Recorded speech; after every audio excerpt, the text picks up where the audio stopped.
Jest to takie mocno wciągające, takie uzależniające wręcz, taka trochę miejscami może chemiczna nawet relacja z tą ziemią.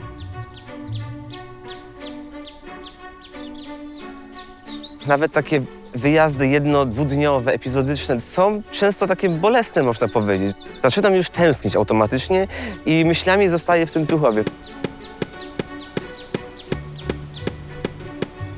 Zdaję sobie sprawę, że takie miasto, dajmy na to Kraków czy Warszawa, jest mi dane tylko na chwilę, nie poznam go w całości. Nie sprawia mi to takiej satysfakcji jak to, że mam takie swoje miejsce, którego mogę się wręcz uczyć na pamięć.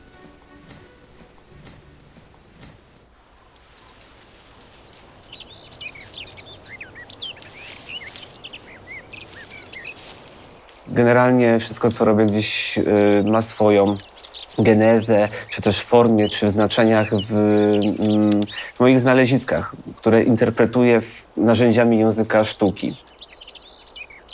Pewnego dnia właśnie zobaczyłem niewielkich rozmiarów dziurę między dwoma rozkraczającymi się korzeniami drzewa. Zadałem sobie pytanie, czy pod tą dziurą coś jest.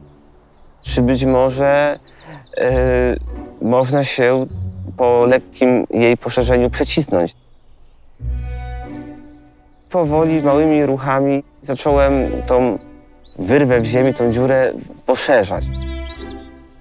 Krzysiek jest artystą przyziemnym na wiele różnych sposobów. Powstał tunel, który jest idealnie uszyty na moją miarę, bo okazuje się, że kolejne korzenie, które się pokazują, byłoby niemożliwe ich usunięcie, nawet bym tego nie chciał zrobić.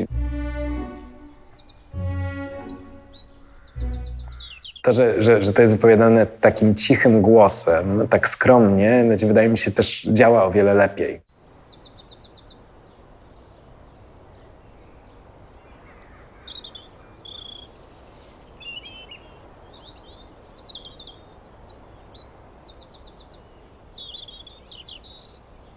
Kiedyś zauważyłem taki mały brązowy punkcik na tym wzgórzu i mnie to zainteresowało, co tam się dzieje, co to jest. To miejsce od 4 lat staram się regularnie odwiedzać i fotografować i robić taki cykl przemian, jak faktycznie ta rzeźba się zmienia, jak ulega właśnie entropii, kiedy jest najbardziej właśnie taka soczysta.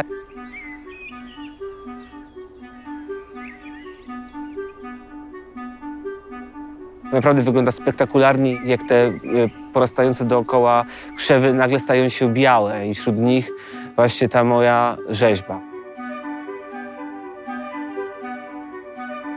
Się bardzo ta forma rozlała, ciężko ją jest teraz skadrować tak jak niegdyś.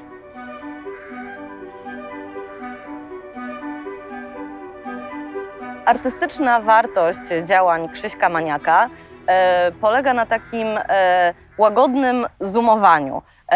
To jest taki najazd, po którym następuje szeroki plan i wszystko jest na swoim miejscu. Chyba to jest niezłe. Wydaje mi się, że na tym niewielkim terenie, jakim są okolice Tuchowa, Krzysiek po prostu znajduje wszystko, co jest mu potrzebne do pracy.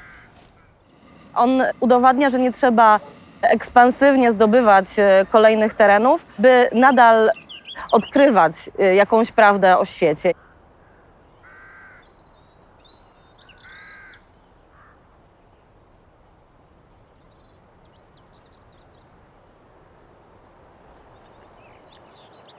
Jest to jedno z takich moich największych działań, które gdyby nie to, że potrafię o nim opowiedzieć, kogoś zabrać w to miejsce, byłoby zupełnie anonimowe.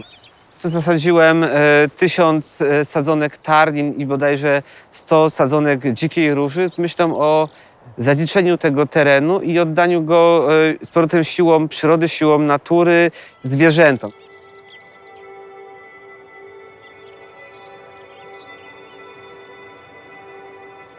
Początkowo bardzo dbałem o prawidłowy wzrost tarnin, plewiłem je, te 16 arów przymierzałem kilka razy w skali miesiąca po to, żeby teren oczyścić z innych niby chwastów.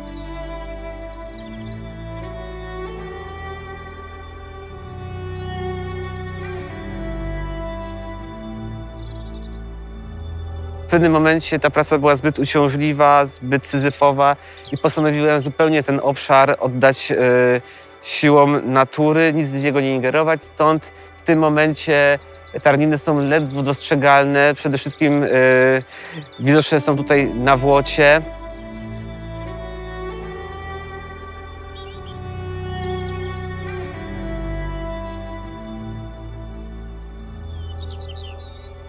To jest to zdecydowanie jakaś ekstremalna działalność, bo ekstremalna też z punktu widzenia na przykład pracowników i pracowniczek muzeów.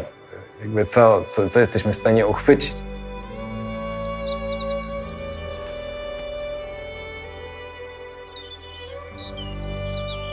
Nie wiemy do końca, czy każdy spacer, jaki Krzysiek wykona po swojej rodzinnej miejscowości, jest sztuką. Czy zaczyna się, kiedy zamykają się drzwi, czy zaczyna się od domu, czy kiedy zaczyna się, kiedy wkracza na jakąś ścieżkę. Jak najbardziej to, co robię, widzę w postaci takiej uniwersalnej instrukcji lub zestawu małych mikroćwiczeń z dostrzegania, z praktykowania, z obcowania, z współistnienia. Mogą to być zwykłe schody w bloku. Możemy znaleźć jakiś bardzo ciekawy sposób ich przemierzania, który przez całe życie będzie naszym hobby, bo my codziennie idąc tymi schodami będziemy myśleć, aha, teraz będę szedł na przykład zawsze o centymetr w prawą stronę, zbliżając się do barierki, a potem nogami na ukos. I z każdego detalu możemy zrobić taką niekończącą się przygodę.